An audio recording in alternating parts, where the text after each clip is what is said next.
রসুলে পাক সাল্লাল্লাহু আলাইহি ওয়াসাল্লামকে সাহাবীরা জিজ্ঞেস করলেন, ওগো আল্লাহর নবী, আল্লাহ এবং তার রাসূলের মধ্যে পড়ে এই দুনিয়ার বুকে মর্যাদা সবচেয়ে বেশি ভালোবাসা পাওয়ার যোগ্য কে?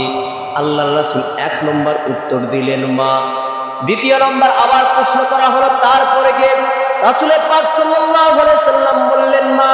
3 নম্বরে প্রশ্ন করা হলো, তারপরে কে? রাসূল পাক সাল্লাল্লাহু আলাইহি সাল্লাম বললেন মা। চতুর্থবার যখন প্রশ্ন করা হলো, তারপরে কে? রাসূল পাক সাল্লাল্লাহু আলাইহি সাল্লাম বললেন বাবা। ও মুসলমান বন্ধুগণ, দেখেন নারীদেরকে ইসলাম এত মর্যাদা দিয়েছে যে পুরুষের তুলনায় নারীদেরকে 3 গুণ বেশি সম্মান দেওয়া হয়েছে। সুবহানাল্লাহি বিহামদিহি। এই নারীরা ইসলামের মধ্যে যখন গণ্ডির মধ্যে প্রবেশ করবে, তখন নারীদেরকে আরো একটি সুন্দর পর্দাশীলা নারী হিসেবে ইসলাম আখ্যায়িত করেছেন। সুবহানাল্লাহি বিহামদিহি। আপনারা বলেন তো, ইসলাম নারীদেরকে কি কোনো মর্যাদা দেয়নি? দিছে না দেয়নি? বলেন। দিছে। পৃথিবীতে যত জাতি, যত ধর্ম বর্ণ আছে, তার মধ্যে ইসলাম একমাত্র ধর্ম, একমাত্র আল্লাহ তাআলার বিধান, যা নারীদেরকে কি দিয়েছে বলেন? পূর্ণাঙ্গ মর্যাদা দিয়েছে। নারীদেরকে কি দিয়েছে বলেন? পূর্ণাঙ্গ মর্যাদা দিয়েছে। এই নারীদের মর্যাদা সম্পর্কে অল্প কিছু কথা বলবো, কারণ আমরা লক্ষ্য করলে দেখতে পাচ্ছি, যখন এই 52,000 বর্গ মাইলে এই ভূখণ্ডে ইসলাম কায়েম হওয়ার একটা সম্ভাবনা দেখা দিচ্ছে, তখন এক শ্রেণীর বামপন্থী পশ্চিমাদের দালালগুলো মানুষদেরকে বিভিন্ন টকশোর মাধ্যমে, বিভিন্ন ফেসবুকে লাইভের মাধ্যমে মানুষদের কানে, মানুষদের কর্ণে এই মেসেজটা পৌঁছে দিচ্ছে যে ইসলাম যদি ক্ষমতায় আসে, তাহলে নারীদেরকে তাদের মর্যাদা থেকে, তাদের পাওনা থেকে ইসলাম কি করবে? বঞ্চিত করবে। নাউজুবিল্লাহ বলেন লেখা। এক শ্রেণীর বামপন্থীগুলো, পশ্চিমাদের দালাল, যারা নারীদেরকে বেহায়াপনায়, নারীদেরকে নগ্ন অবস্থায় দেখতে চায়, তারাই একমাত্র আমাদের সামনে বিভিন্নভাবে মেসেজ পৌঁছে দিচ্ছে যে ইসলাম যদি ক্ষমতায় আসে, কোরআনের সংবিধান যদি চালু হয়, নারীদেরকে বঞ্চিত রাখা হবে। বলেন তো, ইসলাম কি নারীদেরকে বঞ্চিত রাখছে? কথা বলেন না কেন? ইসলাম কি নারীদেরকে বঞ্চিত রাখছে? ইসলামিক যেগুলো বিধান আল্লাহ তাআলা নারীদের উপরে অর্পিত করেছেন, নাজিল করেছেন, একমাত্র ইসলামী নারীদেরকে সেই গর্তের মধ্যে থেকে তুলে নিয়ে ইসলামে একমাত্র নারীদেরকে ঘরের রানী বানিয়েছেন। সুবহানাল্লাহি ওয়া বিহামদিহি। নারীরা কি ঘরের রানী নয়? নারীরা হচ্ছে ঘরের রানী। কেন? ইসলাম আসার পূর্বে আমরা যদি জাহেলিয়াতের যুগের দিকে লক্ষ্য করি, আমরা কি দেখেছি? একটা কন্যা সন্তান যখন দুনিয়ার বুকে আসতো, তখন বাবা তার কন্যা সন্তানকে জীবন্ত অবস্থায় পাথরের চাপা দিয়ে দুনিয়া থেকে বিদায় করেছে। ঠিক কিনা বলেন? ইতিহাস কি আমাদের অজানা? এটা কি ইসলামিক সমাজে, ইসলামিক রাষ্ট্রে এটা হয়েছে নাকি জাহেলিয়াতের যুগে? বলেন। সে জাহেলিয়াতের যুগের বর্বরতার কাহিনীগুলো আমাদের সামনে উপস্থাপন করে তারা, এই পশ্চিমার দালালগুলো আমাদেরকে এটা বোঝাচ্ছে যে ইসলাম নারীদের স্বাধীনতা থেকে বঞ্চিত রেখেছে। কেমনে? যদি ইসলাম ক্ষমতায় আসে, নারীদের পর্দাটা বাধ্যতামূলক করা হবে। যদি ইসলাম ক্ষমতায় আসে, নারীরা বেহায়াপনা অবস্থায় রাস্তাঘাটে, মার্কেটে চলতে পারবে না। নারীদের বাক স্বাধীনতা বন্দী করা হবে। যদি ইসলাম ক্ষমতায় আসে, তাহলে নারীদেরকে তাদের নাট্যমঞ্চে, নাটিকা মঞ্চে, টিকটক থেকে শুরু করে নিয়ে বেহায়াপনা যত স্থান আছে, সেগুলো থেকে বঞ্চিত করা হবে। তাই নারীদের স্বাধীনতাকে খর্ব করা হবে। এটা পশ্চিমারা আমাদেরকে বোঝাচ্ছে। বলেন তো, নারীদের এই বেহায়াপনা আমাদের সমাজে যা আছে, এখন কি এগুলো আমাদের দেখতে ভালো লাগে? এগুলো কি আমাদের সমাজে শোভা পায়? একটা নারী তার অর্ধেক কাপড় পরিধান করে শরীরে অর্ধেক উলঙ্গ রেখে বেহায়াপনা নিয়ে চলছে, নাচ গান করছে, অথচ পশ্চিমারা চায় যে ইসলাম নারীকে তার স্বাধীনতা থেকে বঞ্চিত রেখেছে। আর তারা স্বাধীনতা দিবে কেমনে? একটা নারীকে উলঙ্গ অবস্থায় তারা দেখতে চায়। কথা কি বুঝতে পারতেছেন? নাউজুবিল্লাহ বলেন না কেন? কেন? আমি একটা উদাহরণ দিব। বর্তমান আমাদের এই বিশ্বে একটি উদাহরণ আমাদের সামনে খুব পরিষ্কার। আমরা যারা পশ্চিমাদের দেশগুলো দেখি, ব্রাজিল বলেন, এরকম অনেক দেশ আছে যে দেশগুলোতে নারীদেরকে স্বাধীনতা দেওয়া হয়েছে। কেন? তারা ইসলামিক যে নারীদেরকে স্বাধীনতা, ইসলাম যে মর্যাদা দিয়েছে, এটা তাদের পছন্দ হয় না। তারা পশ্চিমা ইহুদি নাসারাদের বিধান অনুযায়ী নারীদেরকে স্বাধীনতা দিয়েছে। একটা নারীর কোনোদিন দুইটা স্বামী হতে পারে? হতে পারে? একটা নারী কি অধিক পুরুষের সঙ্গে মেলামেশা করতে পারবে বলেন? এটা বেহায়াপনা ছাড়া আর কিছু নয়। যারা নারীদেরকে স্বাধীনতা দেওয়ার নামে ইসলাম থেকে দূরে রাখে, তারাই চায় যে আমাদের সমাজের নারীগুলো এইরকম বেহায়াপনায় লিপ্ত হোক। নাউজুবিল্লাহ বলেন না কেন? কিন্তু ইসলাম এটা থেকে বঞ্চিত রেখেছে। ইসলাম নারীদেরকে কেমন মর্যাদা দিলেন আল্লাহ তাআলা দেখেন। সে সমস্ত নারীদের সম্পর্কে কোরআনের মধ্যে বলেন, ওয়াইযাল মাউউদাতু সুইলাত বিআইয়ি যামবিন কুতিলাত। আল্লাহ তাআলা বলেন, কিয়ামতের দিন ওই সমস্ত নারীদেরকে জিজ্ঞেস করা হবে, ওই সমস্ত জীবিত যে সমস্ত নারীদেরকে পাথর চাপা দিয়ে মারা হয়েছিল, জাহিলিয়াতের যুগের বঞ্চিত নারীদেরকে জিজ্ঞেস করা হবে, বিআইয়ি যামবিন কুতিলাত, তোমাদেরকে কেন হত্যা করা হয়েছে, তাদেরকে কেন হত্যা করা হয়েছে। আমরা জানি জাহিলিয়াতের যুগে নারীদেরকে যেইভাবে অন্যায়ভাবে অত্যাচার করা হয়েছে, হত্যা করা হয়েছে, নারীদেরকে সম্পদ থেকে, নারীদেরকে স্বাধীনতা থেকে দূরে রাখা হয়েছে। ইসলাম আসার ফলে নারীদেরকে রানীর আসন দেওয়া হয়েছে।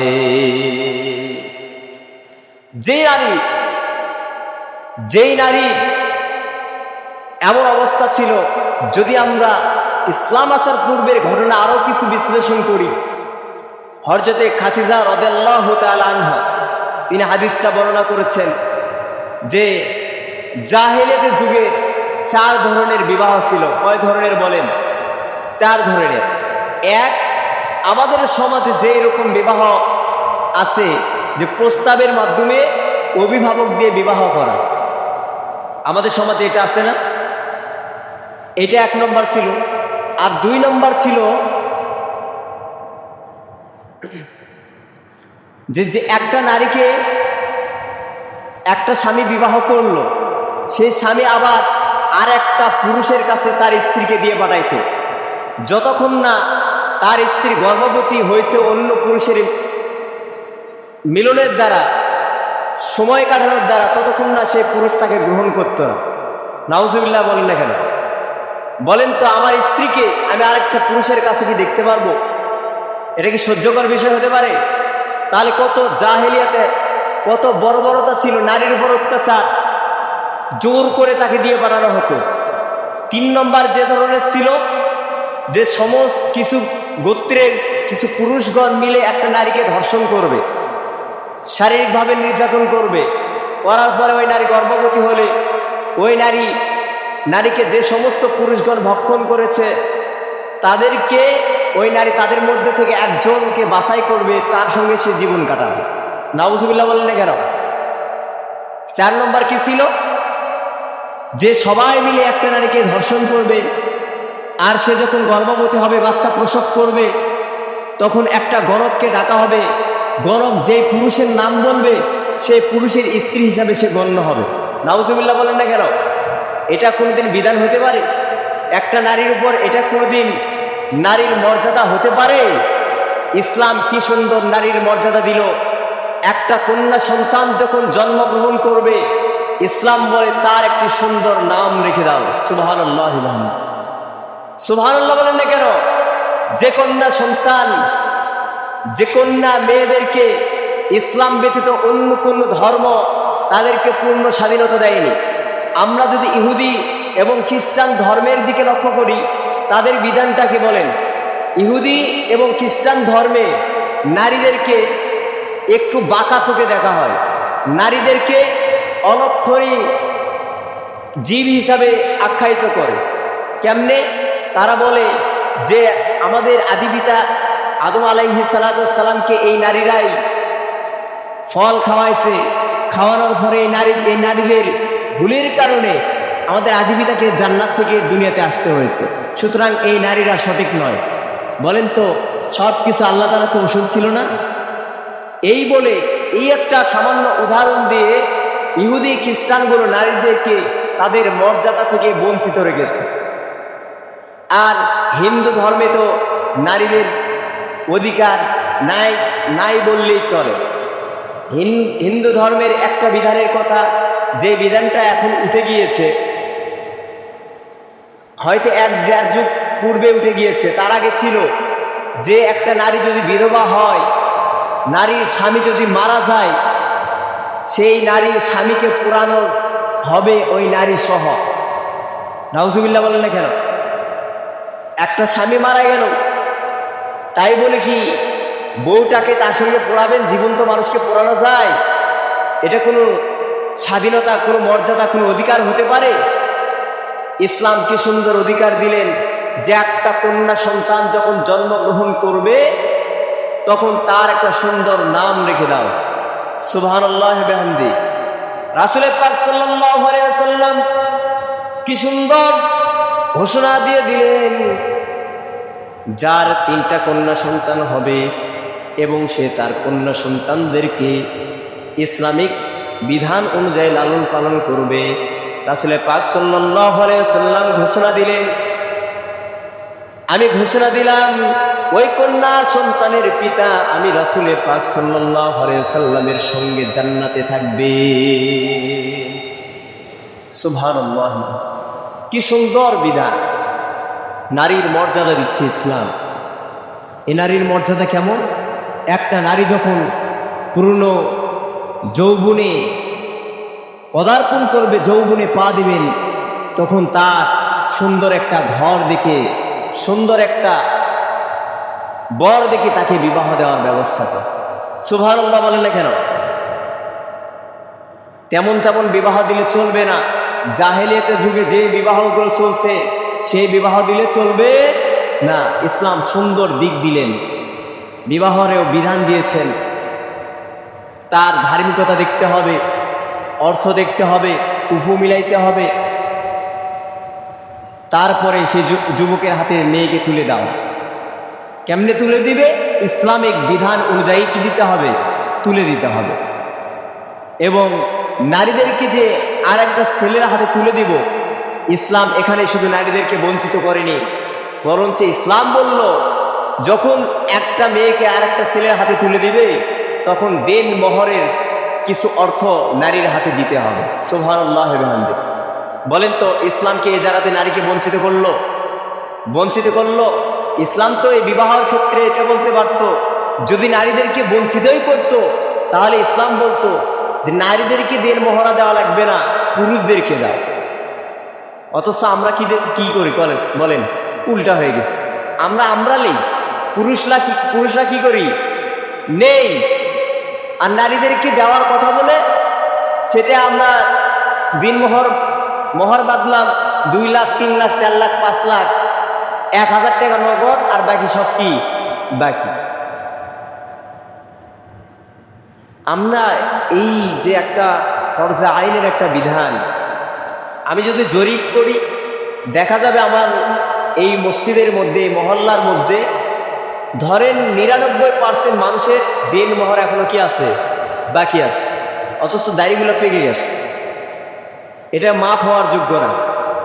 আল্লাহ তাআলা বলেন নারীকে স্পর্শ করার পূর্বেই তুমি তার দিন মোহরগুলো পরিপূর্ণ পরিশোধ করে দাও। সুবহানাল্লাহ বলেন না কেন? আল্লাহ তাআলার বিধান। আর যদি সে নারী মাফ করে দেয় তাহলে ভিন্ন কথা। আল্লাহ তাআলা এই মাফ করার ঘটনা, মাফ করার মাসালা অনেক পরে বলেছেন, আগে দিতে হবে। বলেন তো আমাদের দেওয়ার যা সামর্থ্য আছে তাই দিন মহারণা আমরা বাঁধার চেষ্টা করব।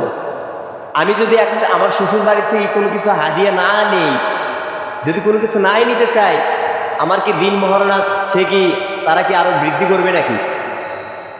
যখন আমরা চুক্তি করি যে আমার ছেলেকে ঘুন্ডা দিতে হবে, ঘর ভাড়া জিনিস দিতে হবে, ঠিক তখনই দিন মহরটা বৃদ্ধি হয়, ঠিক না বলেন? তাই এটাকে সমঝোতার মধ্যে রেখে, এই মহারণাটাকে সমঝোতার মধ্যে রেখে নারীর মর্যাদাকে বজায় রাখবেন। আল্লাহ তাআলা এই নারীর মর্যাদা দিয়েছেন বিবাহের মধ্যে মহারণার বিষয় দিয়ে। সুবহানাল্লাহ। তারপরে বিবাহ হলো, একটা নারী অন্যের ঘরে গেল, তখন সেই ঘরে কি নারী কর্মচারী বা দাসীর মতো থাকবে? দাসীর মতো থাকবে? জাহেলিয়াতের যুগে তো নারীদেরকে দাসীর মতো ব্যবহার করা হতো। কেমন ব্যবহার করতে বলেন? দাসী। নারীরা যখন অন্যের ঘরে যাবে তখন নারীকে আল্লাহ তাআলা কি সম্মান দিলেন? নারী তার পিতার থেকে সম্পদ পাবে, সুবহানাল্লাহ, তার পুত্র থেকে সম্পদ পাবে, স্বামী থেকে সম্পদ পাবে। আল্লাহ তাআলা একটা নারীকে সম্পদের দিক থেকে, সর্বদিক থেকে তাকে কি দিলেন? মর্যাদা দিলেন, সুবহানাল্লাহ। কি মর্যাদা দিলেন দেখেন। একটা নারী যখন একটা সন্তান জন্ম দিবে তখন নারীটা সাধারণ কোন নারী থাকলো না, তখন আল্লাহ তাআলা সেই নারীর ব্যাপারেই এত মর্যাদা দিয়েছেন। যখন একটা নারী সন্তান জন্ম দেয় সেই নারীটা কি হয় বলেন? মা হয়। সেই নারীটা কি হয় বলেন তো? ইসলামে মায়ের অধিকার বেশি না কম? একজন পুরুষ যতই সাধনা করে কোনদিন মা হতে পারবে? অথচ আল্লাহ তাআলা নারীদেরকে স্বাধীনতা দিলেন, এ মর্যাদা দিলেন, সুবহানাল্লাহ। একজন নারী মা হওয়ার স্বাধীনতা, মর্যাদা আল্লাহ তাআলা দিলেন। একটা মায়ের কেমন মর্যাদা? রাসূল পাক সাল্লাল্লাহু আলাইহি ওয়াসাল্লামকে সাহাবীরা জিজ্ঞেস করলেন, ওগো আল্লাহর নবী, আল্লাহ এবং তার রাসূলের মধ্যে পড়ে এই দুনিয়ার বুকে মর্যাদা সবচেয়ে বেশি ভালোবাসা পাওয়ার যোগ্য কে?